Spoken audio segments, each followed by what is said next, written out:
Chapter 1. Birth and Childhood. What value has this birth without knowledge born of realization? Venkataraman, later to be known as Ramana Maharshi, was born into an old Brahmin family on the 30th of December 1879 in Tiruchuli, a village of approximately 500 houses some 30 miles south of Madurai in Tamil Nadu, South India. Tiruchuli is the administrative centre, taluk, for the Ramnad district. There has been a village on this spot for many centuries, and it is mentioned in several legends in the Puranas. The Bhuminatheswara temple, dedicated to Shiva as Lord of the world, is a very popular place of pilgrimage. People often bathe in the temple tank, as it is claimed that the high sulfur content of the water has healing properties. Sri Ramana's father, Sundaram Iyer, started his professional life at the age of 12 as a clerk for a village accountant. He later became a petition writer and ultimately worked his way up to the post of uncertified pleader, vakil. He practiced principally at the local court of arbitration and earned sufficient money to enable him to provide a comfortable life for his family. He was considered to be both extremely skilled and fair, and had a reputation for dealing kindly with the poor and oppressed. He was highly respected in the local courts, so much so that on occasions both parties, plaintiff and defendant, wanted him to plead on their behalf. Sundaram was also well known for his great generosity and hospitality. His spacious house in Kartikeyan Street near the temple had two separate areas with identical furnishings and fittings. One area was used by the family, the other was made available to guests. Any poor person who knocked at the door was provided with a meal. Countless clients and visitors came to the house throughout the day. Sundaram also offered accommodation and assistance to any newly arrived officials until they found permanent lodgings of their own. Insofar as concerns spiritual matters, Sundaram was very ordinary. His spiritual life, like that of every other devout Hindu, involved occasional pilgrimages to local temples, reading the legends of Hindu saints and performance of the daily domestic puja. Sri Ramana's mother, Alagamal, came from Pasalai, a village near Manamadurai. She was married to Sundaram Iyer when she was still a child. There was no formal school education for women at that time, but from the elder women in Tiruchuli, she learned many Vedantic hymns, from which she took the spiritual instruction for her life. She and her husband were an ideal couple. She supported Sundaram's hospitality in every way, even if it meant she had to prepare a meal for guests in the middle of the night. The harmony between them was further emphasized through their names. Sundaram means beauty in Sanskrit, while Alagamal means beauty in Tamil. Ramana wrote in one of his hymns to Arunachala, "May thou and I be one and inseparable like Alagu and Sundaram, O Arunachala." Ramana was born 1 hour after midnight on Monday, 30th of December 1879, as the second of 3 sons and 1 daughter. Throughout southern India, it was the day of the Arudra Darshan, the festival of the cosmic dance of Shiva Nataraja. That year, this special festival day lasted from sunrise on the 29th to sunrise on the 30th of December. At dawn on the 29th, the devotees of Shiva took their ritual bath in the temple tank. Afterwards, the flower-bedecked statue of Nataraja was carried through the streets of the village to the sound of drums and bells and much singing. At 1 a.m., it was returned to the temple of Tiruchuli, where the customary rituals were performed. Venkataraman was born at that precise moment.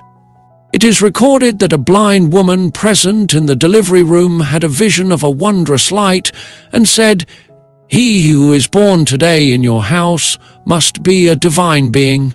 Sundaram named his second oldest son Venkataraman. Ramana is an abbreviation of Venkataraman, but nobody, with the exception of one relative, ever called him that. Later, Ganapati Muni, see Chapter 8, used the name Ramana Maharshi, and it is only since this time that Ramana has been in use. Venkataraman's childhood was completely normal. He was a strong boy and was breastfed by his mother until he was 5 years old. He was friendly and open-minded by nature and was loved by everyone in the village. He attended the local primary school in Tiruchuli for 3 years before going to the secondary school in Dindigul when he was 11. Whereas his elder brother Nagaswami was a diligent pupil, Venkataraman, although intelligent, took little delight in learning. He was far more interested in sports and games.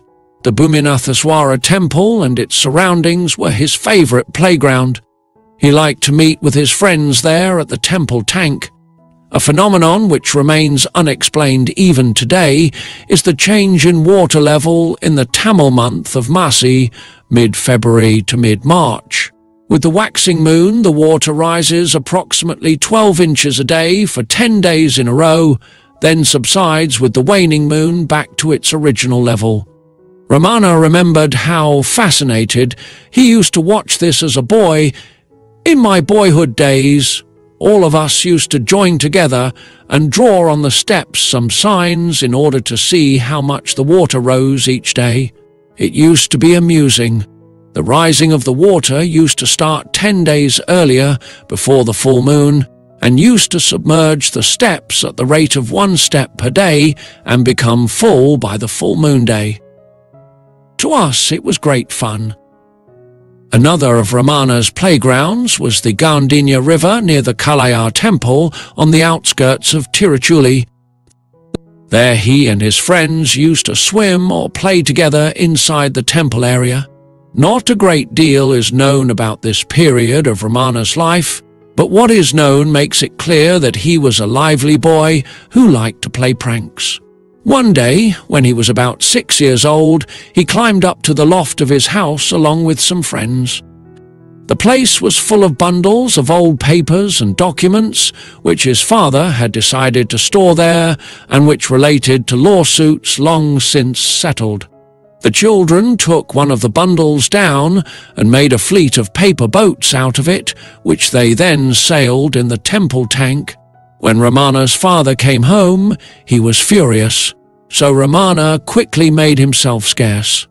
When he did not return for the midday meal, a search was organized. He was found sitting in the temple in the shrine of goddess Sahayambal, one of Shiva's consorts, from whom he had sought solace. On another occasion, Ramana went even further.